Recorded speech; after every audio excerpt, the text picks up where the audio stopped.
이강민의 잡지사 10월호 8번째 페이지. 쌀 한 되라고 하면 밥맛이 뚝 떨어지고 쌀 1.8039리터라고 하면 밥맛이 확 살아나는 남자죠. 숭실쌀버대 환경안전공학과 교수로도 활동하고 계신 곽재식 작가와 함께합니다. 어서 오세요. 안녕하세요, 곽재식입니다. 이거는 솔직히 되가 더 편하지 않습니까? 무슨 말도 안 되는 말씀을 하십니까? 쌀 한 대 주세요. 한 말 주세요. 쌀 한 대가 몇 그램쯤 되는지 아세요? 쌀 한 대가 그램? 마트에 쌀 사러 가면 400g? 쌀 마트에 사러 가면 킬로그램 단위로 포장돼 있죠. 네. 그 몇 대나 되는지 감 있으십니까? 없죠. 그러니까 다 이게 미터법 쓰는 겁니다. 그냥 다 이건 알겠습니다. 억지스럽게 굳이 이걸 만들어서 약간 저를 뭔가 이렇게 도발해 보시려고 하시는 것 같은데 네. 이 정도는 일상생활에서 이미 그래도- 정치자분 요 되라는 게 이제 다 그래요? 사실상 사라졌잖아요. 구슬이 서말이어도 깨워야 봄이 아닌가요? 그러니까 그건 이제 옛날에 조선시대 아. 때 미터법이 없던 불행한 시대에 개발된 어쩔 수 없는 네. 속담인 것이고 예, 예. 쌀 이런 거 요즘 다 무슨 레시피 이런 거 보세요. 다 무슨 뭐 몇 그램을 넣어라 이렇게 다 돼 있지. 네, 네. 뭐 쌀을 뭐 집에 돼 있어요 혹시? 없어요. 요즘은 되가 없는 집이 대부분이에요 돼 요즘에. 없죠. 옛날에는 집에 되가 진짜 있었죠. 오줌 되가- 싸개들이 되가- 그거 들고 되가 소금 하나가 타고 이렇게 다니죠. 있었죠, 그죠? 예, 그래서 그렇죠, 조금 그렇죠. 약간 좀 깐깐하게 살림하시는 분들은 장에 가가지고 자기 되를 들고 다니시는 분이 과거에 있었어요. 알겠습니다. 그잖아요. 그런 불행한 시대가 있었다고. 사과드립니다. 네. 예. 자, 표준 단위를 사용합시다. 자, 한국인은 여러분 밥심이라고들 하죠. 네, 수학의 계절을 맞아서 오늘은 곽재식 작가와 함께 쌀 이야기를 준비했습니다. 쌀 한 톨에 담긴 역사와 과학 이야기를 함께 나눠볼 텐데, 자, 우선 궁금한 게 말이죠. 한반도에서는 우리가 언제부터 쌀을 재배했으며 언제부터 이 밥을 주식으로 먹었는지 궁금하거든요. 뭐 기록 같은 게 있을까요? 이건 정말 재밌는 이야기입니다. 이거. 예. 이거 재밌겠다. 일단 주식으로 먹은 거는 조금 많이 늦춰봐야 됩니다. 비교적 얼마나? 요즘이라고 봐야 됩니다. 아, 그래요? 예를 들면 조금 많이 땡긴다 그러면 한 고려 시대까지. 어. 예. 그러니까 지역에 따라서 예를 들어 쌀농사 잘 되는 네. 우리나라 남부지방 뭐 예를 들어서 전라남북도 경상남도 이런 지역에서는 아마도 삼국시대쯤에도 쌀을 주식으로 먹는 문화가 분명히 있었을 겁니다.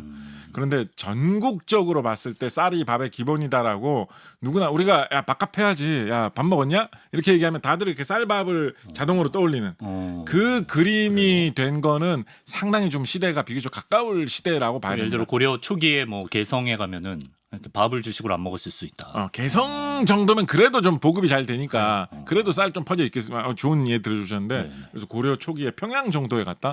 그러면 밥 먹었냐?라고 하면 이제 사람들이 쌀밥보다는 어떻게 보면 어떤 사람은 뭐 콩밥을 떠올리고 어떤 사람 빤 잡곡밥 떠올리는 그런 시기가 좀 있었을 수 있다는 거예요. 생각보다 의외로 고대에는 그런 문화가 좀 없었을 수 있어요. 네네. 쌀농사가 이거 진짜 재밌는 이야기인데. 재밌는 이야기를 왜 이렇게 이거 너무 생각해보면 너무 신기해. 너무 뭐가 우리가 이제 동물원 같은 데 가보면 동물원 같은 데 가보면 그 동물이 산 지역과 비슷한 환경으로 그 동물이 사는 곳을 이렇게 꾸며놓지 않습니까? 그렇죠. 사자 우리가 있다. 그러면 사자 우리는 약간 사바나의 초원 비슷하게 만들어놓지 않습니까? 예. 뱀이 들어있는 무슨 우리가 있다라고 하면 그 뱀이 살고 있는 정글처럼 이렇게 꾸며놓지 맞습니다. 않습니까? 그죠? 우리나라 이게 벌써 답을 다 많이 드려버렸네. 왜? 우리나라의 인도나 동남아시아 북부 지역의 늪지대처럼 이렇게 만들어 놓고 그 지역에서 잘 사는 생물을 되게 많이 기르는 그런 게 우리나라에 지금도 되게 많이 있고 아주 먼 옛날에 수백 년 전, 심지어 좀 멀리 보면 한 수천 년 전에도 그런 게 우리나라에 많이 있는 게 있어요. 인도 늪지대에 살 만한 것들을 인도 우리나라에 늪지대에 인도 같은 그런 약간 열대 아열대의 늪지대에 살 만한 생물을 우리나라에서 잘 살 수 있도록 그런 환경을 인위적으로 사람이 딱 꾸며놓고 예전에 인도에서 살던 생물, 인도에서 꼭 살았다는 건 아닐 수도 있습니다. 그쪽에. 그 정도 지역에 그 정도 지역에 살던 생물아 한반도에서도 한번 잘 살아 보렴이라고 풀어놓고 잘 이렇게 키워보는 그런 거를 지금도 많이 하고 있고 수백 년 전부터도 하고 있는 그런 게 있어요. 어디서요? 그게 뭘까요? 그게 뭘까요? 그게 쌀인가요? 그 당연히 쌀이죠. 오늘 너무 답을 다 알려주는 질문. 예. 생각을 해보면 네, 쌀이라는 작물은 특이하죠. 다른 작물은 밭에서 기르잖아요. 근데 쌀은 논에서 길러요. 논. 그거 이상하지 않아요? 논과 밭의 차이는 뭐야? 그거 이상하잖아요. 예. 논이라는 그런 별도의 뭐가 있다라는 게 이상하잖아요. 쌀을 위한 논이 있죠. 쌀이라는 건 노는 건 뭡니까? 이렇게 질척질척한 그렇죠. 그런 약간 진흙탕 같은 그런 땅을 마련해놓고 그 위에다 물을 채워가지고 약간 늪지대 같은 그런 환경을 인위적으로 만들어놓고 물이 찰랑찰랑하는 그곳에서 말하자면 늪지에서 자라는 것 같은 그런 생물을 인위적으로 기르는 거잖아요, 그죠? 그 당연한 풍경이 인도 그쪽에서 들어온 네. 거고. 아, 진짜요? 그래서 원래 예. 쌀이 원래 어디에 살던 작물이냐에 대해서는 사실 아직까지도 과학자들이 별로 밝혀낸 사실이 확실한 부분이 좀 많지는 않습니다. 네네. 일단 쌀이라는 종이 속해 있는 속이라는 분류가 있겠죠. 네. 스피시즈가 속이고 스피시즈가 종이고 그렇죠. 속이라는 분류 지너스라고 하는데 지너스에 몇 가지 쌀 종들이 포함되어 있는데 네. 이 쌀 속을 라틴어로 오리자라고 합니다. 쌀 라이스 속을. 쌀이라는 뜻이에요. 네. 오리자라고 하고 우리가 흔히 보는 그 쌀 그 벼 있죠. 네. 그걸 오리자 사티바라고 합니다. 오리자 사티바. 사티바? 사티바가 무슨 뜻이겠습니까? 사티바가? 약간 인도 느낌 나는데. 인도와 아니야? 별 상관없어요. 옛날부터 쓰던 라틴어 말이에요. 사티바 무슨 말이냐면 모르겠어요. 농사 지어서 이렇게 기르는 거라는 뜻이에요. 그래서 기르는 벼라는 뜻이에요. 아, 그렇군요. 오리자 사티바. 그러니까 되게 옛날부터 저 기르는 거라고 하면 다들 그거를 떠올리는 그 종인데 네. 이게 어디에서 처음 탄생한 건지에 대해서는 설이 분분합니다. 네. 일단 이 오리자라는 속 자체는 되게 여러 곳에 퍼져 있습니다. 네. 뭐 아프리카에도 있고요. 오리자 아프리카에서 자라나는 그런 종이 따로 있어요.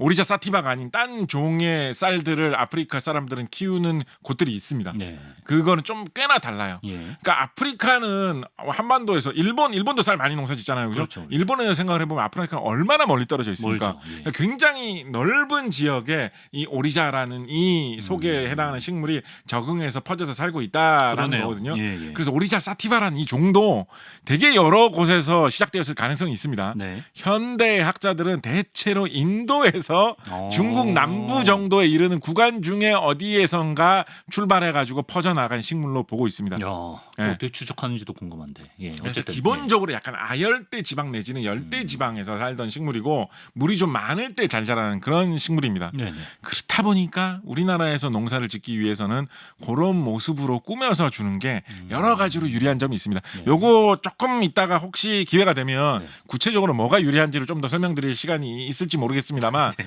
하여튼 기본적으로는 좀 그렇게 생각하시면 되게 이게 재밌죠. 예. 이게 최근에 시작된 풍습도 아니잖아요. 수천 년 전부터 한반도에서 쌀농사를 그렇죠. 지어왔는데 그럼요. 그게 이런 열대 아열대의 그런 늪지대 같은 그런 모습을 야. 우리가 마치 무슨 동물을 만들듯이 벼의 고향을 좀 재현하듯이. 그거를 그렇게 인위적으로 해놓는 거를 하고 있었다니. 그렇게 생각해 본 적은 없네. 이게 재밌는 게 예. 이게 진짜 이게 재밌는 게 진짜 너무 생각해보면 너무 재밌어요. 뭐가요? 그래서 거기는 되게 좀 불투명한 편인데 그래도 과학자들이 되게 많이 연구해 놓은 게 뭐 있냐면 야생으로 자라던 그 쌀이라는 식물을 그거를 농사를 짓기 시작한 지역은 또 따로 좀 있지 않겠습니까? 한반도에서요? 한반도뿐만 아니라 전 세계적으로 봤을 때 그렇죠. 농사를 짓기 시작한 거는 또 좀 다르게 볼 수 있지 않겠습니까? 4대 문명 농사를 지르면 이게 품종이 좀 이렇게 생기고 변화를 하면서 네. 약간 변화합니다. 네. 그냥 같은 말하자면 멧돼지와 집돼지가 같은 종으로 볼 수 있지만 좀 달라지는 것처럼. 예. 우리 저기 이정모 관장님께서도 재밌게 얘기해 주셨죠. 네. 늑대하고 개가 그렇지. 전체적으로 보면 같은 종이지만 개는 너무나 다른 사람이 기르는 그런 게 되듯이 맞습니다. 이걸 사람이 재배하면서 기르면 좀 달라지거든요. 예.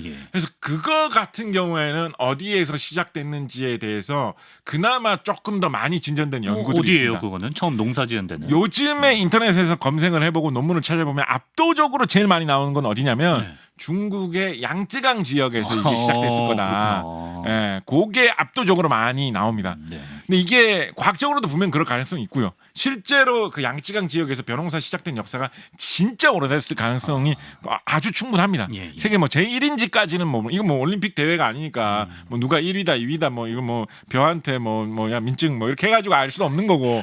그래서 뭐 명확한 건 아니지만 일단 되게 오래된 후보지 중에 하나예요. 양쯔강 유역도. 예. 근데 거기에다 추가로 이게 왜 이런 이상한 심리 같은 게 있는지 모르겠는데 사실 일본 학자들도 이런 게 좀 있는데요. 중국 학자들이 쌀의 본고장이 중국이라는 걸 좀 자랑스럽게 이렇게 내보이고 싶어하는 그런 게 좀 있어요. 뭐 자랑스러울 수 있죠. 예. 그래서 그거를 좀 집중적으로 연구하는 경향도 있습니다. 그렇군요. 예, 중국이 쌀농사의 시초 지역이라는 거를 세계에서 제일 먼저 쌀농사가 중국에서 탄생됐다라는 거를 좀 이렇게 증명하고 싶은 그런 어떤 강력한 투자 같은 게 좀 이루어지는 투자를 많이 그런- 하면 또 나오는 그러니까 것도 많겠죠. 이게 뭐 돈적인 투자도 있지만 사람들이 약간 그런 마음에 불타고 있는 그런 게 있어요, 진짜로. 마음의 투자. 예. 예. 그러니까 예를 들어서 일본 학자들도 사실 좀 그런 게 있거든요. 예. 일본 학자들이 그런 거에 좀 불타는 걸 보고 중국 학자들도 좀 자극받아서 그런 마음이 생겼는지 그래요? 모르겠는데 그래서 좀 이상한 걸로 뭐 어떤 게 나온 게 있냐면 예, 예. 우리나라에서 이게 그 발견된 지 그렇게 뭐 오래되지도 않았는데 비교적 근래에 충청북도 청주에서 소롤이라는 곳에서 네. 벽시가 하나 되게 오래된 벽시가 하나가 나왔어요. 예. 되게 오래된 벽시가 하나가 나왔는데 그 벽시가 나온 곳 근처에 같이 있던 흙이 있을 거 아니에요. 그렇죠. 땅속에 묻혀있던 벽시가 발견된 거거든요. 그래서 그 흙이 대체 어느 정도에 묻혔던 흙이었는지를 분석해서 추정을 해보니까 15,000년 전의 흙으로 판명이 됐거든요. 아, 흙이 15,000년 네, 전 거다. 그러면 그 오. 벽시도 그 시대였을 가능성을 충분히 생각해 볼 수 있는 거거든요. 오. 만약에 이 청주의 소로리에서 발견된 벽시가 15,000년 전의 벽시다라고 하면 예. 이거 거의 세계에서 제일 오래된 벽시 축에 속하는 겁니다. 그래서 중국 학자들이 좀 뭐야 이런 게 어. 라는 그런 약간 충격을 받을 만한 그런 발견이었어요. 우리도 종주국 전쟁에 뛰어들어야 되나요? 근데 예, 이제 예. 중국 학자들이 그런 거하고 비교를 해보면 네. 심한 좀 달랑 하나 나온 거에 가깝거든요. 아, 좀그 대대적인 연구는 네, 아니구나. 더군다나 그 나왔던 그 구역 있죠. 그 구역이 막 정비되고 어쩌고 하면서 다 엎어져가지고 좀 없어져 버렸어요. 그래서 추가로 연구할 수 있는 여지가 좀 적어요. 예. 그래서 우리나라에는 이런 특이한 게 한번 나왔다 이 정도예요. 아. 그렇지만은 그래도 우리나라에서도 변호사가 진짜 오래됐다는 건 확실하죠. 다는 예. 거를 좀 짐작해 볼 만한 하나의 어떤 뭐 생각할 거리는 충분히 그렇죠. 되죠. 예. 중국 학자들이 이거 되게 싫어합니다. 청주 서로리 벽시 되게 싫어합니다. 뭐 싫어할 것까지는. 예. 그러니까 예. 그렇게 생각해 보세요. 그럼 싫어할 것까지 있어라고 생각해 볼 수 있잖아요. 같이 먹고 사는 거지. 뭐. 근데 싫어하는 사람도 꽤 그렇지. 있어요. 예. 그런 거를 연구 결과로 보고를 하느냐. 말도 안 되는 거를 보고했다. 철새가 그거는 중국에 있던 벽시를 들고 가가지고 한국에 떨어뜨린 거 아닐까? 되게 싫어해요. 강남 갔던 약간 철새가. 좀 연구의 그런 깊이가 좀 부족할 수밖에 없는 것이기는 합니다. 왜냐하면 어떤 부대 그런 게 안 나왔기 때문에. 네. 예를 들어서 우리나라에서도 뭐 좋게 찾아볼 수 있는 증거로 우리나라의 청동기 시대라고 하면 지금부터 한 2000년 전부터 3000년 전 그 사이의 유적 유물들을 청동기 시대 유적 유물이라고 많이 부르는데 네. 우리나라에도 그렇게 오래된 청동기 시대 유적 중에 쌀농사를 지었던 그 논 자체가 남아 있다가 발견되는 경우들이 있어요.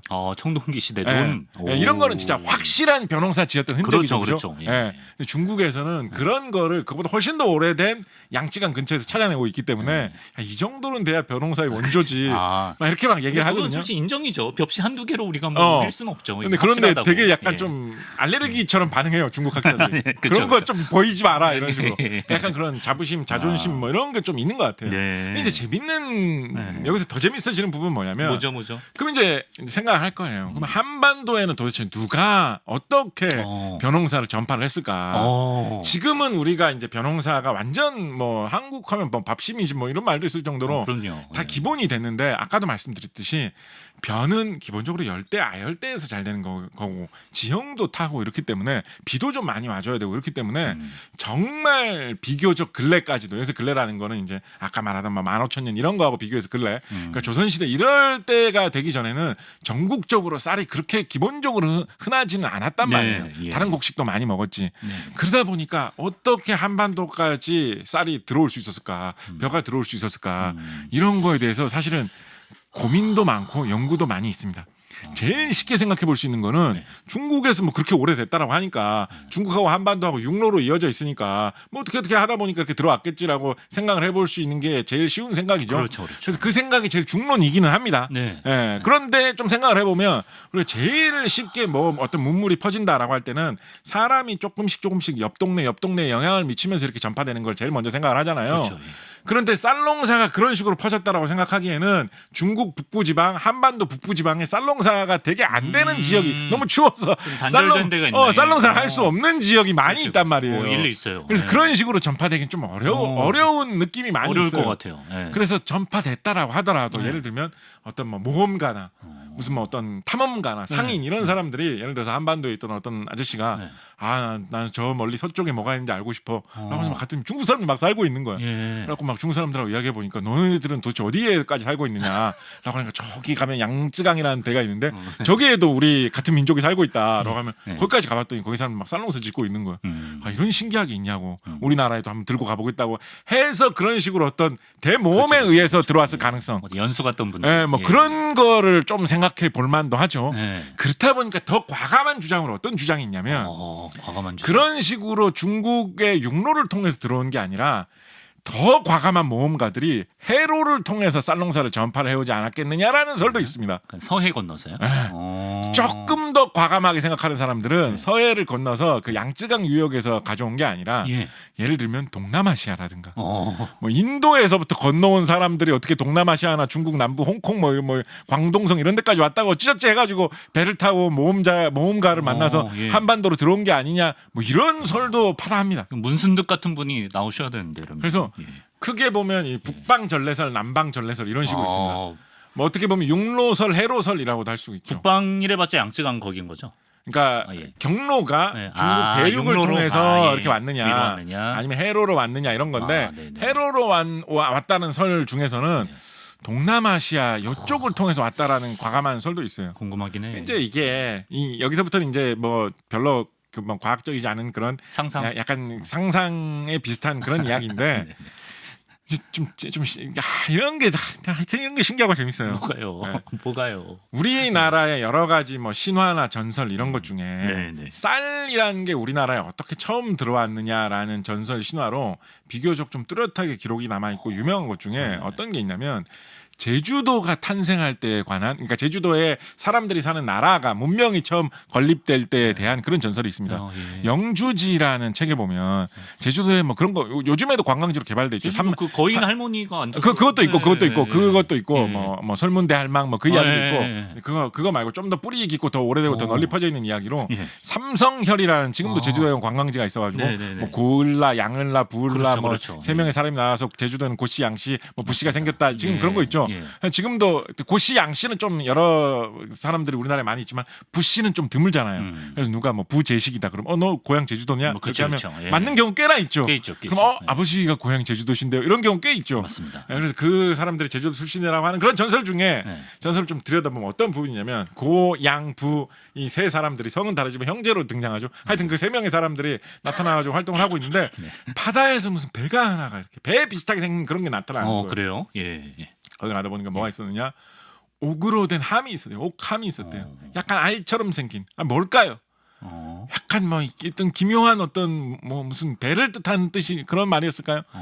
옥으로 된 커다란 알 모양 무슨 함 같은 게 있었대요. 커다래요? 왜냐면 그걸 열어보니까 거기 안에 세 명의 공주가 있었다고 아, 돼 사람 있거든요. 셋이 들어가는 함이야? 세 명의 공주가 딱 나타나가지고 예. 우리가 벽랑국이라는 곳에서 왔다라고 이야기를 하고 있습니다. 병랑국 어디죠? 벽은 파랗다는 뜻이고 랑은 파도라는 뜻이에요. 물결이라는 뜻입니다. 파란 파도. 그래서 파란 물결의 블루웨이브의 어떤 나라에서 왔다라고 이야기를 합니다. 어딘지 몰라요. 아, 몰라요? 그러니까 예. 신화나 전설 속의 나라이기 때문에 다분히 좀 지어낸 나라 이름일 수도 있죠. 예. 푸른 파도의 나라, 푸른 물결의 나라. 약간 좀 게임에 나올 것 같은 그런 나라 제목이지 않습니까? 그러네. 그런데 이분이 와가지고 뭐 공주라고는 하지만 갑자기 이렇게 나타나가지고 이렇게 있으면 그래도 제주도에서는 고을 부 이 세 사람이 제주도 최고의 알아주죠. 유지인데 갑자기 나타났다고 해가지고 뭐 가던 길 가시고 이럴 수도 있잖아요. 근데 이 세 명의 병랑국에서 온 공주라고 하는 사람들이 뭘 꺼내겠습니까? 뭘 꺼내니까 사람들이 감탄하겠습니까? 밥을? 쌀? 씨앗을 딱 꺼내. 아, 씨앗을? 곡식의 씨앗을 딱 꺼냈다. 이건 뭔가 상징하는 게 있을 것 같아. 씨앗이라고 그 그러니까. 씨앗 중에 이제 쌀, 벼 씨앗도 포함이 되어 있었다라는 거죠. 그래서 제주도의 이 신화 속에서는 병랑국에서 온 공주가 벼 씨앗을 제주도에 전해주는 걸로 되어 있습니다. 그래요. 이건 근데 어디까지나 그냥 신화하고 전설이고. 또 모르죠. 설마 병랑국이 인도나 동남아시아에 진짜로 있었던 게 아닐까? 생각했는데. 근데 그렇게까지 생각할 만한 전설은 아닌 것 같아요. 어디까지나 전설과 신화의 영역인 것 같아요. 예. 다른 버전의 신화 이런 걸 찾아보면 세 명의 공주가 일본 쪽에서 왔다라는 식으로 되어 있는 것도 있는데, 그러니까 바다 건너 어디선데 이제 만만하니까 이제 일본을 생각한 거죠. 근데 일본은 우리나라보다 벼농사가 좀 더 늦게 시작됐다고 보는 게 중론이기 때문에 거기에서 뭔가 역으로 우리나라에 전해졌을 가능성은 좀 별로 없을 것 같거든요. 그러다 보니까 공교롭게도 그런 신화가 있다라는 정도 생각해 볼 수 있을 것 같고요.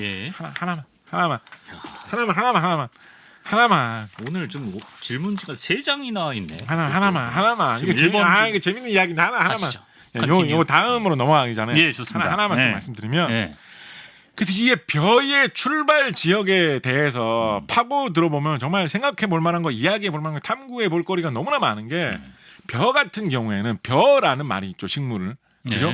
그리고 거기에서 뽑아낸 곡식은 쌀이라고 하잖아요. 쌀이죠. 그리고 우리나라 지금도 경상북도 지역이나 이런 지역에서는 경상남도 지역에서 좀 쓰는 것 같고 그 벼를 나락이라고 부르는 곳도 많이 있습니다. 우리 그 귀신 씨나락 까먹는 소리 쇼츠로 대박 난 거. 예. 그래서 벼, 나락, 쌀 이런 분리된 말들이 있어요. 맞죠. 예. 콩은 그냥 그 식물도 콩이라고 부르고 거기 열리는 것도 콩이라고 부르잖아요. 그렇죠. 팥은 그 심는 것도 팥이라고 부르고 거기 열리는 것도 팥이라고 그렇죠. 부르잖아요. 예. 그리고 뭐 콩을 다른 말로 무슨 콩락 뭐 이런 식으로 안 부르잖아요. 근데, 팥락 뭐 이렇게 부르는 말 없잖아요. 벼만 이름이 많네요. 벼만 이름이 특수하게 예, 있어요. 예, 자, 예. 자 그리고 예. 콩 심는 건 콩밭, 팥 심는 건 팥밭이잖아요. 그죠? 근데 벼 심는 거는 논이라고 부르죠. 그죠? 그렇죠. 예. 논을 한자로 뭐라고 표기하는지 아십니까? 논답. 논은 한자로 답자라는 그렇죠, 한자를 그렇죠. 씁니다. 예, 예. 답자라는 한자를 쓰는데 그 한자가 네. 밭전자 위에 물 숫자가 있는 모양으로 쓰거든요. 네. 그죠? 그러니까 그 논의 구조를 잘 표현한 거죠. 밭 위에 그렇죠, 물을 그렇죠. 채워놨으니까. 예, 예. 근데 이 밭이라는 뜻을 가진 이 답이라는 한자는 중국에도 없고 일본에도 없어요. 답이 없네요. 예. 한국에만 쓰는 한국에서는 옛날부터 쓰던 한자예요. 예. 이거 그래요? 그건 신기하다. 신라에서도 신라 시대 때 쓰던 한자예요. 신라 시대 때 재밌는 유적 중에 예. 경산 소월리 유적에서 나온 유물들이 있습니다. 예. 한때 인터넷에서 되게 인기 끌었던 유적 중에 그 신라 시대 때 나왔던 톡인데 예. 약간 사람 얼굴 모양으로 구멍이 뚫려 있어가지고 되게 인기 있었던 그런 유물이 있어요. 예. 되게 좀 귀엽게 생겼어요. 사람 얼굴 모양으로 뚫어놓은 구멍이. 무슨 리요? 예? 소월리. 경산 소월리. 경산 소월리. 유명한 톡이 있습니다. 사람 예. 얼굴 모양 신라 톡이 하면 바로 튀어나오는 거 있어요. 예. 근데 그거 나올 때 진짜 귀엽네. 예. 지금 예. 장난쳐놓은 것 같아요. 예. 저거 나올 때 같이 나온 나무 짝대기가 하나 있었어요. 그게 뭐죠? 근데 나무 짝대기에 무슨 토지 문서 같기도 하고 세금 거둔 문서 같기도 한 그런 내용을 써놨어요. 어느 논에서는 뭐 얼마가 추수가 됐으니까 세금을 얼마나 걷어야 될 것 같고 그런 내용 비슷한 확실하게는 몰라요. 네. 조금만 잘린 채로 나왔기 때문에 네. 근데 그런 비슷한 내용이 적혀 있는 그런 글귀가 발견이 됐는데 거기에도 논이라는 뜻의 이 답자가 쓰이고 있어요. 근데 되게 되게 중국엔 없는 한자라고. 한 1500년 전부터 우리나라에 쓰던 거예요. 네. 근데 그것도 이상하잖아요. 논이라는 뜻의 한자를 한국 사람만 만들어서 쓰고 있는데 중국에 없는 게 이상해요. 네. 왜 논이 그렇게 쌀농사가 오래됐는데. 네, 중국에서는 그냥 수전 이런 말 많이 씁니다. 예, 근데 다른 우리나라는 표현. 그걸 합쳐서 하필 또 그거를 답이라고 부르는 거예요. 진짜 이상하지 않아요? 아니 논자라고 그냥 부르면 되지. 그걸 또 왜 답이라고 불러요.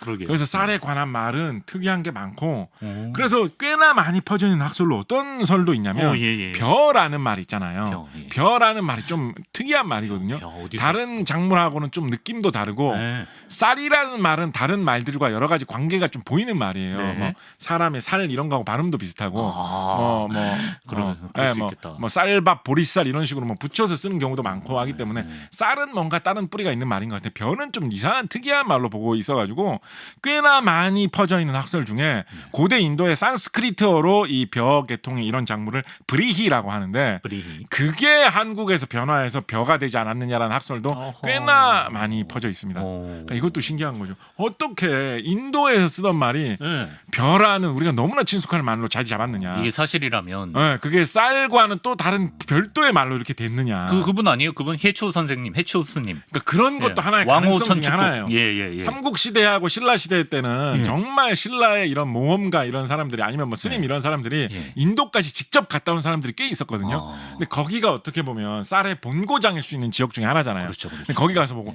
와, 이 쌀의 본고장인 사람들은 이런 희한한 품종을 가지고 농사를 짓는구나. 농사를 이렇게 잘 짓는구나라고 해가지고 네. 그거를 배워가지고 새로운 품종의 벽시도 좀 들고 오고 네. 뭐 이렇게 했을 수 있겠죠. 네. 그래서 그러다 보니까 그 인도 문화가 신라까지 건너오면서 이 브리히라는 말이 생겼고 그게 변해서 벼가 되지 않았을까 이런 상상도 해볼 수 있는데 어디까지나 상상이고요. 요거는 아직까지는 설이 분분한 것이고 하나 확실하게 이야기해 볼 수 있는 거는 이 쌀이라는 이 별거 아닌 것 같지만 수수께끼가 굉장히 많은 식물이고 우리나라에서 아주 오래 전부터 재배했던 그렇죠. 만큼 이건 확실하죠. 여러 가지 문화가 많이 융합되어 있고 아까 말씀드렸듯이 청동기 시대 때부터 좋게 재배가 시작되었지만 그렇죠. 예. 기술의 발전으로 점점 그러니까 수천 년을 두고 점점 퍼져나가는 과정에서 어허. 지금과 같이 우리 한국인의 기본 음식, 기본 곡식으로 예. 자리 잡게 된 거다라고 보시면 되겠습니다. 예. 요 질문부터 드려보겠습니다. 네네. 좀 궁금해하는 에디터들이 많은데 네. 아까 예를 들어서 그 벼농사의 남방 전래설이라든지 네네. 혹은 뭐 이렇게 인도까지 갔다 온 분들이 들여왔다든지 이랬을 경우에는 그쪽은 쌀 품종이 좀 다르잖아요. 농사법도 다르고 뭐 이모작, 삼모작 그런 것도 다르잖아요, 다. 그런데 그게 어떻게 우리한테 정착될 수가 있을지 이런 다른 쌀 품종에 관한 재미난 이야기거리가 있을까요? 이거 진짜 뭐 무시무시한 이야기를 하나 해드릴까요? 무시무시해요? 이거 진짜 기저귀 차고야? 이거 놀라운 이야기예요. 무시무시하다. 놀랍다. 일단은 품종 이야기 좀 들어가기 앞서서 좀 기본적인 이야기를 하나 해보도록 합시다. 쌀 품종이 여러 개가 있다라는 건 상식이죠, 그죠? 전 세계적으로 보면 뭐 수천 종 단위로 쌀 품종을 이야기합니다. 쌀 품종이 정말 다양하게 여러 가지가 있어요. 여러분 아마 뭐 이런 거 정도는 오다가 들어볼 고시히카리 뭐 이런 거 들어본 것 같지 않나요? 들어봤죠. 네, 뭐 그런 거 들어보신 적이 쌀 품종 이름이거든요. 일본에서 개발된 거죠, 당연히. 월광이라고 합니다, 한자로는. 우리나라에서 가끔 월광이라고 부르는 곳이 있습니다. 뭐 월광, 소나타, 뭐 달 이런 거하고 다르고요. 일본에 있는 월이라는 지역이 있어요. 거기서 나는 이렇게 윤기가 빛나듯이 나는 그런 쌀이라고 해가지고 월광이라는 품종명을 일본 사람들이 지었는데 일본에서는 지금 엄청나게 일본에서 많이 재배되는 일본의 초인기 품종 중에 하나입니다. 우리나라에도 들어와가지고 꽤나 많이 퍼져 있는 품종이 이 월광, 일본식으로 발음하면 고시히카리입니다. 뭐 일본의 대표 품종 그런 거예요. 우리나라에 쌀농사 많이 짓잖아요. 지금도 벼농사 많이 짓잖아요. 쌀밥 최근에 언제 드셨습니까? 어제도 먹었죠. 어제도 먹었죠. 뭐 어떤 품종이었는지 혹시 아세요? 모르죠. 우리나라에서 제일 많이 재배되는 쌀 품종 뭘까요?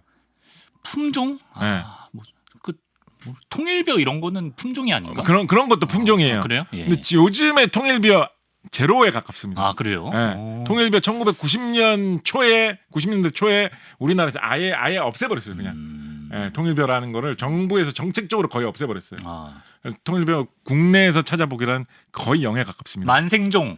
그러니까 그런 거 좀 더 넓은 얼마 전에 분류예요. 쌀 관련 뉴스에서 기억났던 그러니까 조생종이 있고 만생종이 있고 그게 뭐. 품종을 더 넓게 좀 포괄하는 말입니다. 그래요? 뭐 우리나라에서 뭐가 1등인가요? 그러니까 이게 참 묘한. 일단 답부터 말씀드리면 절대 강자가 지금 좀 없습니다.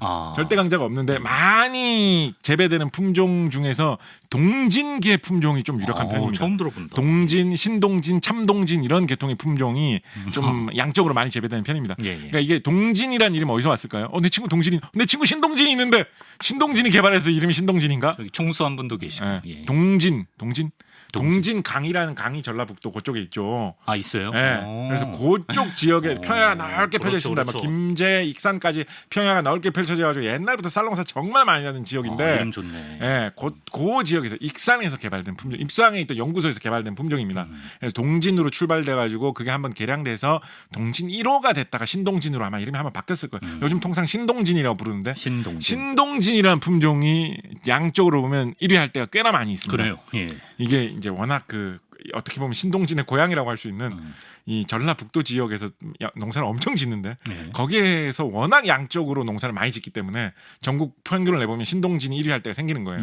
경기도 이런 데서는 신동진 그렇게 많이 심지는 않습니다. 지역별로 또 다르다. 지역별로 좀 달라요. 근데 이제 이 전라북도 이런 데서 워낙에 많이 하니까 신동진의 개량 버전인 참동진으로 요즘 신동진을 대체하자 뭐 이런 게 좀 있습니다. 참동진. 근데 이거 기회가 있을지 모르겠는데 이게 사실 좀 심각한 딴 이야기거리하고 연결되는 이야기거리입니다. 근데 하여튼 품종으로 보자면 이런 게 있고 그다음에 삼광이라든가 참드림이라든가 이런 품종도 우리나라에 많이 재배되는 품종 중에 하나입니다. 그렇구나. 이게 쌀포대에 적혀 있는 이름이에요, 그게? 그거는 좀 달라요. 예를 들어서 무슨 임금님 뭐 이런 식으로 맞다. 그런 거 있죠. 그건 이제 브랜드예요. 근데 그러고 나서 이렇게 잘 포장지를 보다 보면 품종명을 써놓는 경우가 많이 있습니다. 그리고 우리나라에 참 이런 것도 너무 재밌는데 우리나라에서 한때는 절대 강자였고 지금은 진짜 절대 2인자로 통하는 품종이 추청이라는 품종이 추청. 추청? 네, 추청. 이거는 일본에서 건너온 품종인데 이거 아키바레라고 하는 품종인데요. 이 우리나라에서 되게 많이 심던 품종이기 때문에 요즘도 농가에서 아키바레 혹은 뭐 약간 발음이 변해서 아키바리라고 하는 데가 많이 있습니다. 그래요? 아키바리가 맛있지. 뭐 이런 데 많이 아키바리가 잘 돼. 뭐 이런 데 많이 있습니다.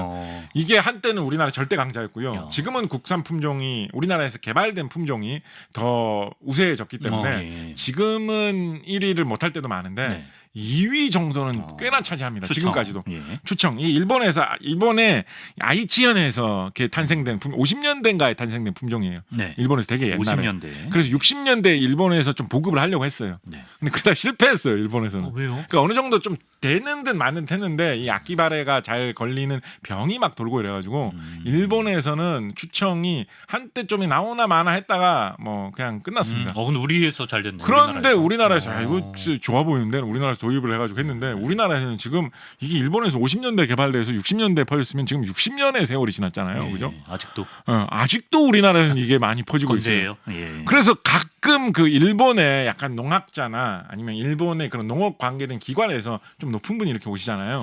근데 그분에게 좀 기분 좋게 해드리고 싶잖아. 예. 그럼 그 아키바레 농사 짓는 대로 이렇게 데려가는 경우 있습니다.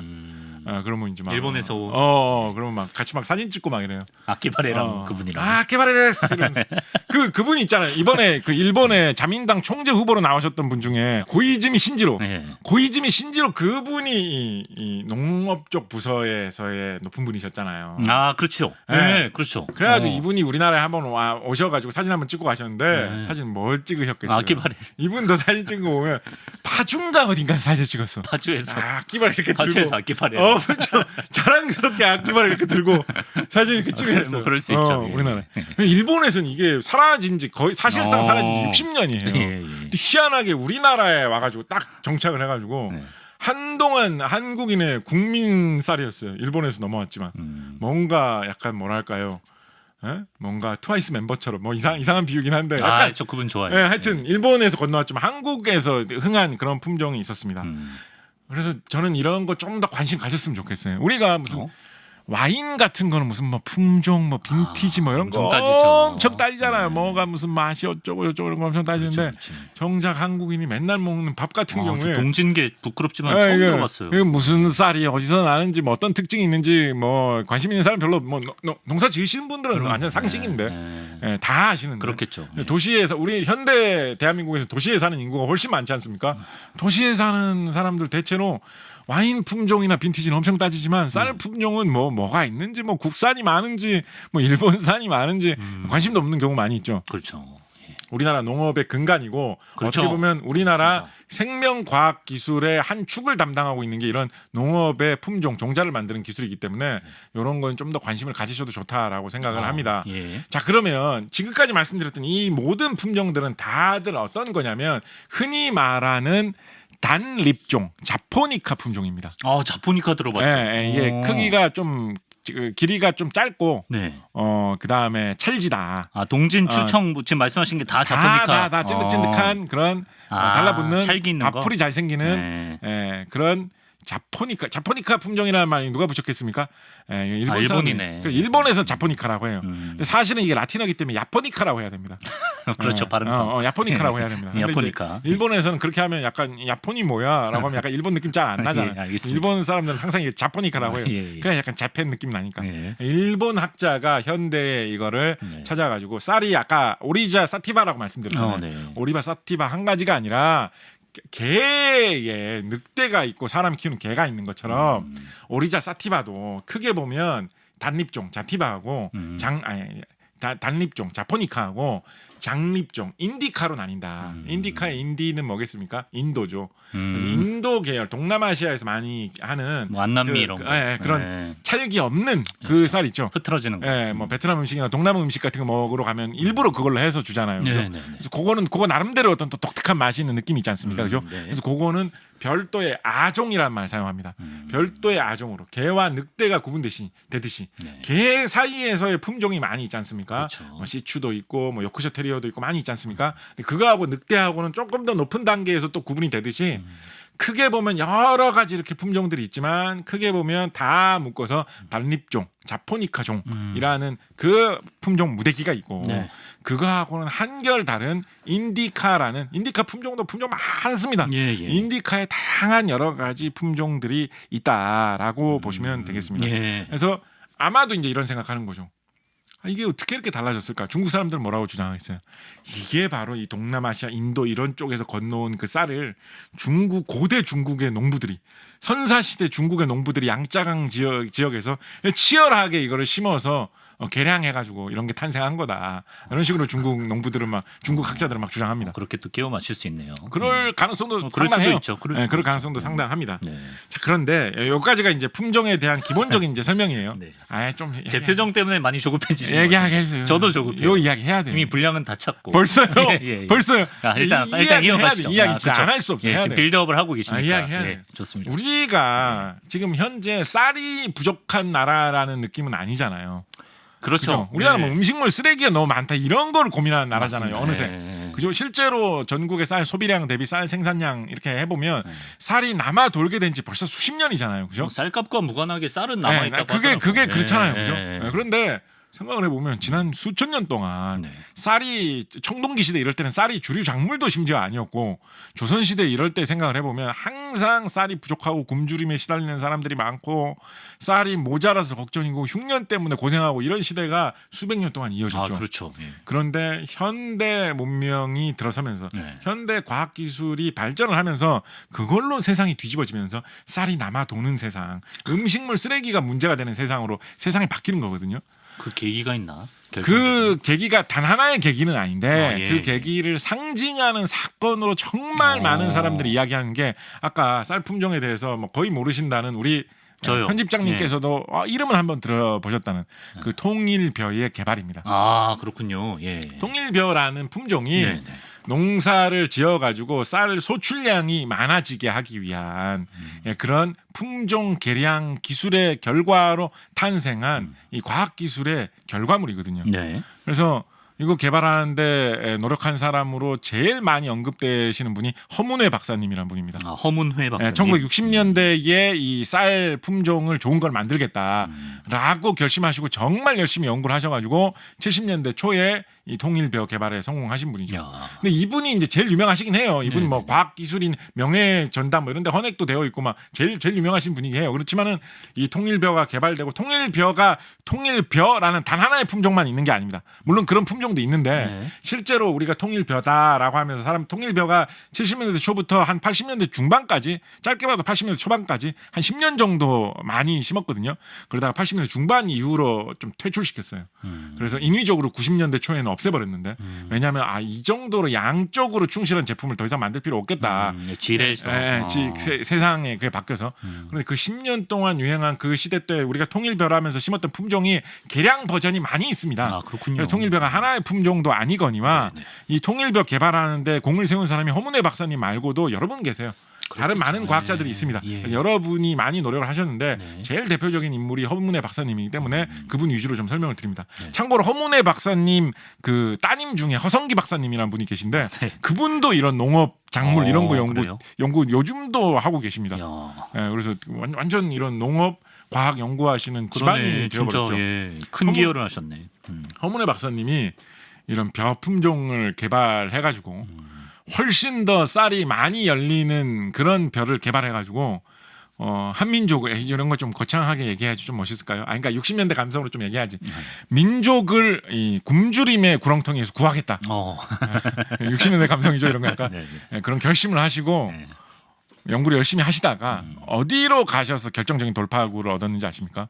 어디로 가서? 어디로 해외로 갔어요? 가셨나요? 해외 맞아요. 해외로. 네, 어느 설마 나라로 인도로? 갔을까요? 인도로 안 갔어요. 예. 좀 특이한 나라로 갔습니다. 이거 아시는 분들 다 아시는데 특이한 나라로 갔습니다. 갔어요? 네, 특이한 나라로 갔습니다. 카자흐스탄. 이 나라에 네. 진짜 이런 건 너무 신기하지 않습니까? 미국의 석유로 재벌된 가문으로 유명한 가문 혹시 생각나는 사람 있습니까? 록펠러 가문 유명하잖아요. 록펠러. 예. 네. 미국의 자동차로 재벌된 가문 하면 생각나는 사람 있잖아요. 포드. 네. 포드 가문하고 록펠러 가문이 자선 사업을 해야 되겠다. 그래서 미국의 동맹국들에게 돈을 이렇게 많이 내어주는 그런 자선 사업을 해야 되겠다라고 해가지고 미국의 석유 재벌 가문하고 자동차 재벌 가문이 돈을 많이 퍼부어서 생긴 벼 연구소가 그래요? 예. 어느 나라에서 생겼겠습니까? 미국의 동맹국 필리핀에 생겼어요. 필리핀에. 네, 그래서 이거를 IRRI라고 하는 연구소가 있습니다. 흔히 우리나라에서는 국제 미작 연구소라고 부르는데요. 미작이라는 말이 쌀농사라는 뜻이죠. 그래서 요즘에 이걸 번역했으면 그냥 국제 쌀농사 연구소라고 했을 텐데 60년대이기 때문에 국제 미작 연구소라고 한자를 했습니다. 많이 썼죠. 국제 미작 연구소에 이 미국 사람들이 돈을 많이 미국의 석유 재벌 이런 사람들이 돈을 많이 대어줘가지고 필리핀에 건립되어 있던 이 IRRI라고 하는 연구소에 허문회 박사님 갑니다. 여기로 가셨구나. 여기서 몇 년 동안 이 쌀 품종 개량에 대한 거를 배워요. 네. 연구를 하고 최신 지식을 많이 얻게 됩니다. 네. 여기에 미국의 학자들이 많이 참여를 했겠죠. 미국에서 돈도 많이 됐으니까 당연히 이제 필리핀 사람들도 엄청나게 노력을 했겠죠. 그렇죠. 그죠? 예. 예, 그래서 그런 와중에서 여기에서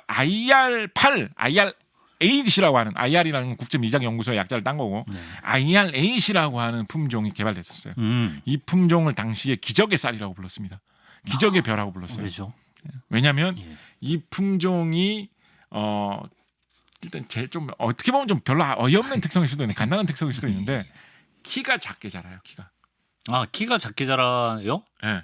그 별것 아닌 특성 같죠. 그게 좋은 건가? 예. 그 요즘 이게 이런 이 60년대 70년대 옛날 농사에 관심이 없으신 분들은 키가 작은 게 키가 왜 그게 작으면 그 나달도 더 적은 거 아니야? 그게 왜라고 생각할 수가 있는데 예. 이게 이 60년대 70년대 이때 50년대에서 한 70년대 사이에 전 세계의 이 학자들이 눈에 불을 켜고 무슨 작물이든지 하여튼 키 작은 것만 찾으려고 온 힘을 다해서 애를 쓰는 키 시기가 작으면 있었어요. 뭐가 좋아요? 왜냐하면 네. 이때 1950년대 이후에 전 세계의 화학공업이 발달하면서 네. 비료를 무한정으로 생산해낼 수 있는 그런 정도의 공업적 기술력에 도달하게 됩니다. 네네네. 예를 들어서 뭐 질소 비료 우리 흔히 얘기하는 그런 거 있죠. 우리나라에도 비료 공장 50년대 건립이 돼가지고 60년대부터 가동됐었으니까 네. 비료라는 게 무한정으로 생산될 수 있는 그런 시대에 돌입하게 됩니다. 네. 그러니까 비료를 막 퍼부어주면 식물이 쑥쑥 자라거든요. 네. 그러면 식물이 자라면 식물이 그렇게 비료가 풍부한 곳에서 자라나 본 적이 없잖아요. 그렇죠. 그래서 식물을 그렇게 자라게 하면 당연히 식물이 전체적으로 거대화됩니다. 음. 그래서 물론 쌀도 많이 맺혀요. 전체적으로 커지니까. 예. 좋잖아요. 폭풍 성장. 여기까지는 그렇죠. 들으면 좋을 것 같죠? 예. 그런데 이렇게 폭풍 성장을 하다 보면 어떻게 네. 됩니까? 아무리 벼가 자라난다고 해도 벼가 자라나다가 벼가 무슨 통나무로 재질이 바뀌지는 않을 거 아니에요. 그렇죠. 예. 그럼 벼가 이렇게 지나치게 커지면 나중에 결국은 꺾여버립니다. 너무 키가 커져가지고. 그렇구나. 그래서 결국은 열매 맺을 때쯤이 되면 다 꺾여서 죽어버리거나 아니면 열매를 제대로 못 맺고 그냥 휘청이다가 그냥 그걸로 그냥 끝나는 주유소 풍선 인형처럼 이렇게 꺾여버려. 그런 벼들이 대량으로 생겨버려요. 그럼 비료의 시대에선 키가 작은 게 그렇죠. 좋네요. 그래서 키가 작으면 애초부터 키가 작다 보니까 네. 비료를 좀 많이 먹고 키가 자라도 애지간히 별로 안 큰단 말이에요. 안 꺾여요. 이거 좋은 거네. 그러다 보면 그 상태에서 열매를 잘 맺어가지고 씨를 잘 맺어가지고 네. 쌀알이 풍성하게 생기는 그런 게 생기거든요. IRAC. 네, 그래서 이게 세계적으로 보면 밀과 관련해가지고 이 얘기를 더 많이 하는데 그건 나중에 이제 밀 얘기할 때가 되면 언제 한 번 더 말씀드리고요. 네, 그것도 이야기 재밌는 이야기 있습니다. 예. 근데 IRAC라고 하는 쌀도 그 비슷하게 개발이 돼요. 당시에 필리핀에서 필리핀 과학자들이 이거 엄청 좋아했습니다. 기적의 벼. 허문회 선생이 이때 뭐 미국에서 비첼 이런 학자들이 참여해가지고 요거 개발됐거든요. 네. 그거의 그 영향과 성과를 생생하게 보고 있었어요. 그래서 이런 거를 어떻게 해가지고 나도 하면 구국 가능하다. 민족의 굶주림을 없애 예. 별을 만들 수도 있지 구국의 않을까라고 벼다. 생각을 했어요. 예.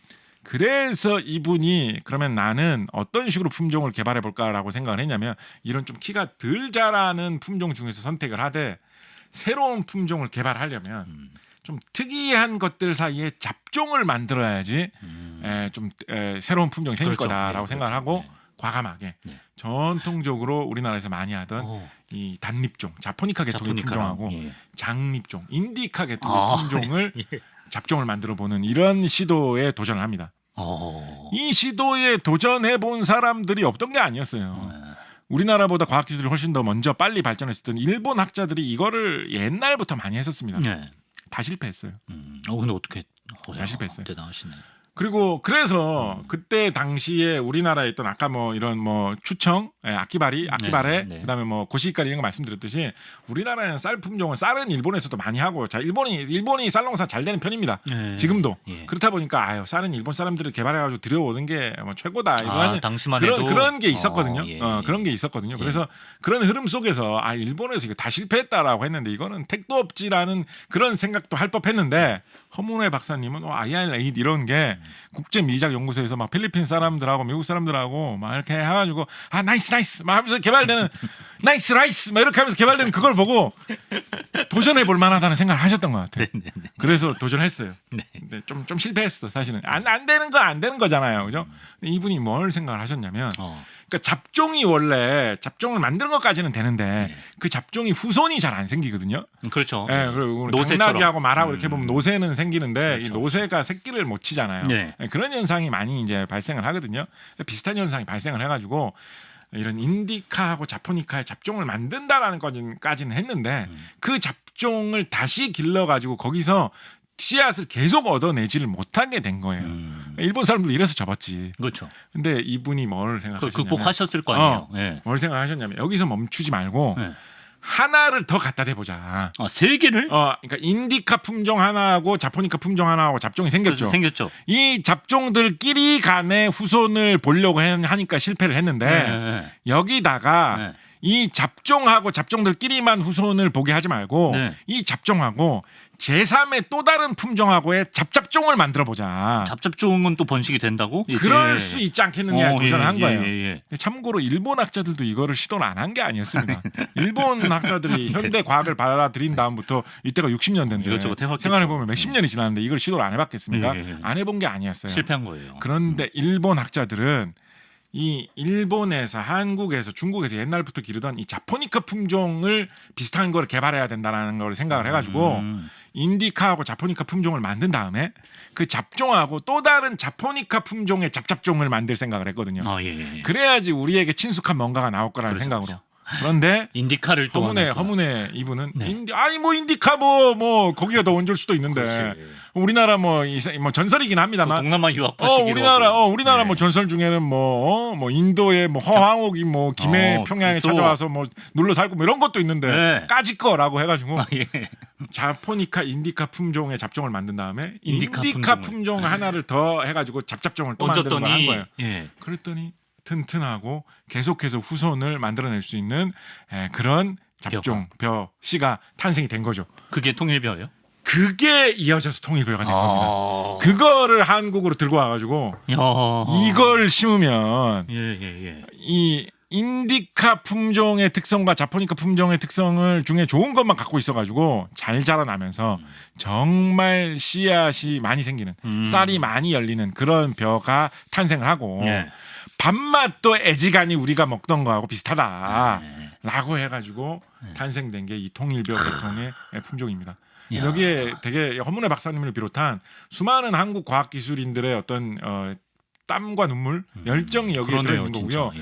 한편으로는 이거 조금 간과하기 쉬운데 필리핀 과학자들과 필리핀인들의 도움도 없다고 볼 수 없어요. 그분들께도 당연히. 네. 그래서 이게 공이 참 있죠. 이게 참 세상의 역사라는 게 좀 묘하죠.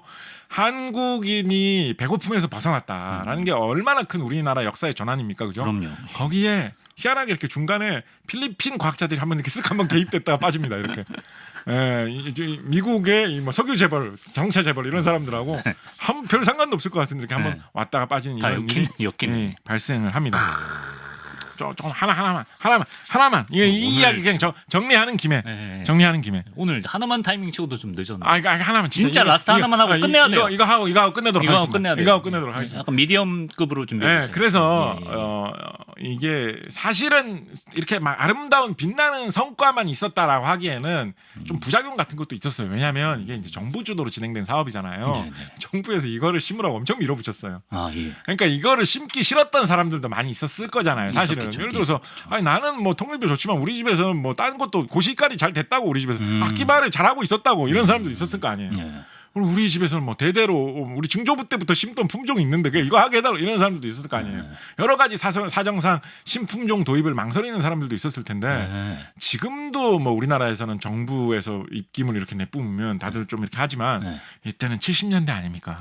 70년대 초부터 보급되기 시작했거든요. 그렇죠. 그러니까 사람들이 정부에서 뭐 추진한다라고 하면 다 따르죠. 이거에 뭐 이의 있습니다. 뭐 이렇게 하기 어려웠던 시대거든요. 네. 그러다 보니까 이거에 정부에서 강제로 이거 비를 물어붙인 다음에 좀 뭐 망한 사람도 있고 사실은 잘 안 돼서 망한 사람도 생길 거 같잖아요. 우리 동네에서 이게 될 각이 아닌데 이런 사람도 있었을 거 아니에요. 그렇죠. 그래서 부작용도 사실은 없지는 않았습니다. 있었겠네요. 없지는 않았습니다. 그리고 나중에는 이게 좀 맛이 없다라는 평도 많이 생겼어요. 아, 그래. 그때는 밥맛이 다 비슷했겠네요. 그러면 네? 어딜 가도 밥맛이 비슷한. 그래서 막 그때는 예. 막 통일벼 아닌 벼를 막 찾아다니고. 아, 별미.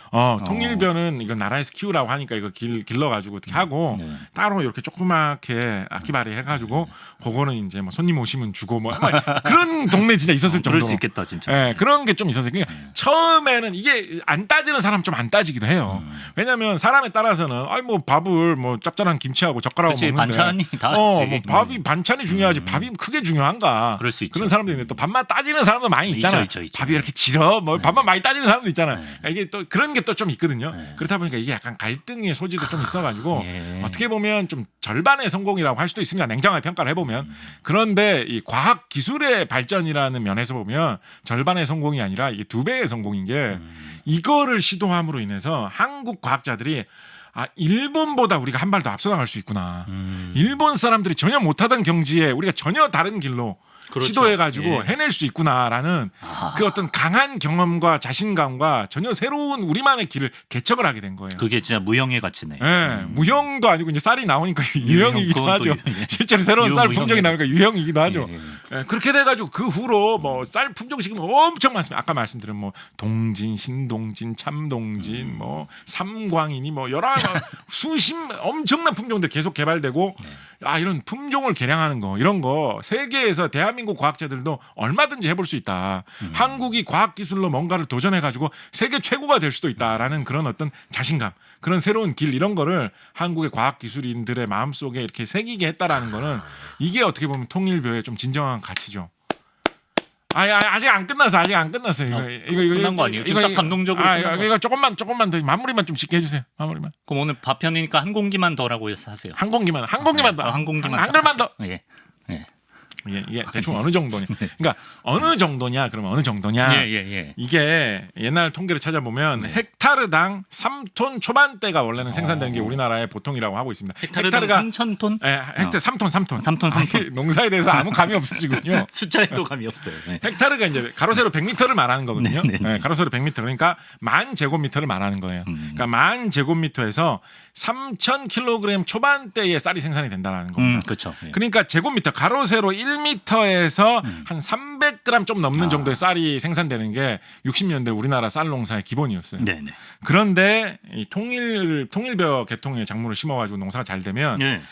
가로세로 1m에서 1제곱미터에서 거의 한 500g 가까이 나옵니다. 300이었는데 500g. 네, 500g 가까이 나옵니다. 한 490g 이렇게까지 이건 나옵니다. 진짜 획기적이다. 참고로 요즘은 이거보다 더 많이 나옵니다. 아 그래요. 요즘은 통일벼보다 맛도 좋은 거를 신동진 뭐 이런 거 심는데 맛도 더 좋은 걸 심는데 네.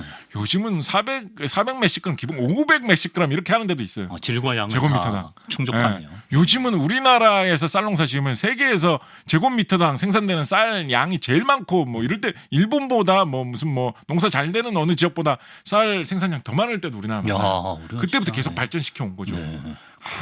이거 아쉽네요. 하세요. 끝내기가. 뭐 예. 그렇게 아쉬우시면 하셔야죠. 그래서 예. 그 정도가 됐다라는 네네네. 거고요. 네. 미터법 얼마나 소중한지 알 수 있죠. 어. 이런 통계를 이렇게 딱 그럼 내가 밥 한 그렇지. 공기 먹는 게 어느 정도인데 그러면 밭이 어느 정도 논이 어느 정도 있어야 되고 바로 계산이 나오잖아요. 근데 1제곱미터에 옛날에는 한 대였는데 그 뒤에는 그만. 두 대가 됐어요. 이래도. 근데 통계를 내는 방식. 예를 들어서 알겠습니다. 옛날에 이런 뭐 마지기 이런 거 썼잖아요. 한마지기에 알겠어요. 쌀이 몇 섬 나온다라고 하면 잘못했어. 그러니까 진짜로 마지기 쓰지 맙시다 진짜. 이게 농담이 예. 아니고 아직도 예. 미국에서는 땅 넓이로 무슨 에이커 이런 단위 쓴단 말이에요. 그렇죠. 에이커가 무슨 몇 피트인지 이런 거 미국 사람도 몰라요. 이런 거. 에이커가 몇 피트? 뭐 42,000 몇 피트인가 뭐 그래요. 뭐 야. 되게 숫자도 이상해요. 예. 아무도 제곱피트 그렇거든요. 피트도 아무도 몰라요. 예. 그게 뭐 그러면 뭐 밀 농사를 지금 몇 파운드나 됩니까? 그럼 그게 어느 정도 지어야지 한 사람치 밥을 할 수 있어? 아무도 몰라요. 하지만 그런 미국에서 포드와 록펠러가 IRRI를 세워줬기 때문에 제가 하고 싶었던 이야기는 뭐냐면 하고 싶은 얘기는 이제 뭐냐면 진짜 마무리 해주세요. 진짜. 마무리. 진짜 1시간 넘겠어요. 마무리. 여기다가. 예. 마무리. 한 3분만 더. 3분. 진짜 3분. 짧은 얘기 하나 하고 진짜 약간 긴 얘기 하나 할게요. 예, 3분 보수적인 3분 안에 다 3분. 끝내요. 예, 3분 안에. 짧은 얘기는 뭐냐면 그래서 이렇게 쌀 품종을 개발하는 기술이 엄청나게 발달돼 있기 때문에 지금은 우리나라가 이 쌀 농사 짓는 기술을 아프리카 같은 데 많이 이렇게 지원해 줍니다. 그러니까 예. 몽골 같은 데 이런 데도 많이 지원해 줍니다. 예. 아프리카에 지원할 때 통일벼 계통의 품종을 부활시켜가지고 지원하기도 합니다. 아 지금요? 왜냐하면 아프리카 이쪽 지역 사람들은 인디카가 맛있죠 이런 사람들이 있거든요. 아, 그렇다 보니까 오히려 더 맞아. 그거를 다시 부활시켜서 오. 그쪽 계통의 작물을 부활시켜서 지원하는 경우가 잘 있습니다. 됐네. 그리고 몽골은 추워서 쌀농사가 진짜 절대 안 되는 동네거든요. 네. 근데 이제 몽골 사람들도 옛날에는 뭐 육포 먹고 무슨 뭐 양고기 먹고 이런 게 주식이었지만 이제는 몽골에서도 점점 도시화되다 보니까 곡식, 쌀 이런 걸 좀 먹는 문화로 좀 가고 있단 말이에요. 네. 근데 쌀을 몽골에서는 진짜 대규모로 그래서 다 수입을 하거든요. 네. 그래서 몽골에서 농사를 짓고 싶다 이런 수요가 좀 있어요. 근데 몽골에서 쌀 농사가 되나 쌀 농사 될 땅이 아닌데. 근데 한국인들이 가가지고 쌀 농사를 가능하게 해줍니다. 아 통일벼 돼요? 그런 게 어떻게 해서 돼? 불가능하거든요. 네. 여러분 옛날 교과서 같은 거 찾아보면 쌀 농사의 북방 한계선 막 이런 게 있어요. 날씨가 너무 추우면 네. 거기서 쌀 농사가 안 된다 이런 게 있어요. 몽골은 한참 거기 넘어가거든요. 근데 돼. 어떻게 하게 하느냐? 우리나라는 아까 말씀드렸던 대로 수천 년부터 농사를 그것도 쌀 농사를 악착같이 지었잖아요. 그렇죠. 그러니까 별의 별 품종들이 다 개발돼 있어요. 예. 우리나라에 개발된 품종 중에 쌀 품종 중에 진부라는 품종이 있습니다. 진부. 어디서 좀 많이 하는 품종일까요? 진부령 같은 그런 아 진부령. 평창 같은 이런 강원도 고지도에 우리나라에서 제일 추운데. 추운 지역에 사는 품종이에요. 네. 이 품종은 어떤 특징이 아무리 추운 지역에서 자라는 품종이라도 벼는 겨울에는 농사 지을 수 불가능해요. 안 네, 됩니다. 그렇죠. 그래서 어떻게 예, 하느냐? 예. 여름철에 더울 때 있죠. 네. 그때 바짝 빨리 크게 하는 품종을 개발한 거예요. 아, 사람도 좀 쑥쑥 일찍 자라나는 애들이 있잖아요. 그런 벼 품종을 개발한 거예요. 네. 그래서 짧은 여름 동안 몽골이 대륙성 기후이기 때문에 춥지만 네. 여름철은 30도까지 올라가는 더운 날씨가 꽤 있습니다. 네. 그때 바짝 길러가지고 추수하는 품종을 우리나라가 사계절이 뚜렷하다 보니까 그런 별의별 혹독한 동네들이 다 있죠. 몽골에서 그나마 따뜻한 한철에 어. 다 해결. 그때 싹 와. 자라게 하는 그거를 가져가가지고 그게 되냐 어떻게? 그러니까 우리나라 제가 전에 한번 말씀드렸잖아요. 우리나라가 봄, 여름, 가을, 겨울이 있어서 혹독하다고 생각할 수도 있는데 네. 이건 뭐 멀리 보면 아니 좋은 나라다. 예, 그렇습니다. 그렇다 보니까 그런 나라에 앞으로는 이제 그런 것도 좀 기대하고 있어요. 우리나라의 여러 가지 뭐 농기계라든가 이런 것도 좀 수출해 볼 수 있지 않겠느냐. 네. 이런 여러 가지를 해볼 수 있지 않겠느냐. 네. 끝내면서 제가 사실 원래 하고 싶었던 말 하나 네? 있는데 아직도 못 하셨어요? 예. 56분 동안 안 하고 뭐 하셨어요? 그 하고 싶으셨던 말. 그 말 넘어가기 전에 하나만. 예. 진짜 하나만. 요거 짧은 거예요. 짧은 거. 하나만. 좋습니다. 제발. 아닙니다. 제가를 물려서 정말 죄송합니다. 우리나라가 자동차 이런 거 잘하는 편이고 기계 자동차. 되게 잘 개발하는 그럼요. 예. 편인데 비해서 예, 중공업. 농기계가 조금 약한 편입니다. 아 그래요? 예. 그러니까 뭐 못하는 편은 아닌데 농기계 상대적으로? 메이커 혹시 아세요? 그러니까 그 농업에 관심 있는 사람이면 농촌에 사시는 분들 아니면 우리나라 농기계 회사들 제법 큰 게 있는데도 국민들이 잘 모를 정도로 예. 세계 선진 농기계 대국에 비하면 우리나라 농기계가 아직은 조금 약한 편입니다. 근데 저는 이거 크게 키워볼 만한 사람이라고 생각해요. 우리는 자동차도 잘하고 기계 잘하고 전자장치 뭐 로봇 이런 거 다 잘하는데 우리나라가 농기계도 일본의 농기계 회사 세계적인 거대 농기계 회사 있습니다. 유럽의 독일 뭐 이런데 유럽에 또 자동차 잘 만드는 나라 하면 떠오르는 나라로 하면 이탈리아제 자동차 이런 거 좀 유명하잖아요. 브랜드. 유명하죠, 예. 이탈리아 농기계 브랜드 중에서 제일 유명한 브랜드 뭔지 아십니까? 이거 아는 브랜드예요. 아 그래요? 예. 뭐가 이탈리아의 농기계 브랜드 중에 이 브랜드가 제일 유명합니다. 모르겠는데요. 람보르기니입니다. 람보르기니. 아 진짜로요? 예. 람보르기니가 이 람보르기니에서? 트랙터 아마 아예 출발을 그걸로 했을 거예요. 아 정말요? 이거는 어디까지나 좀 뜬소문 같은 건데 람보르기니 마크가 무슨 소마크인가 그렇습니다. 그게 약간 농기계 느낌을 나타내려고 그랬더라는 썰도 한번 들어본 적이 있는데 그건 어디까지 썰이고 신기하다. 람보르기니가 이 트랙터 브랜드예요. 농기계 그래요? 브랜드예요. 야. 그래서 이탈리아도 세계적인 농기계 대국입니다. 이탈리아 농부들은 람보르기니 끌고 막 밭갈고 람보르기니 하나 뽑았냐?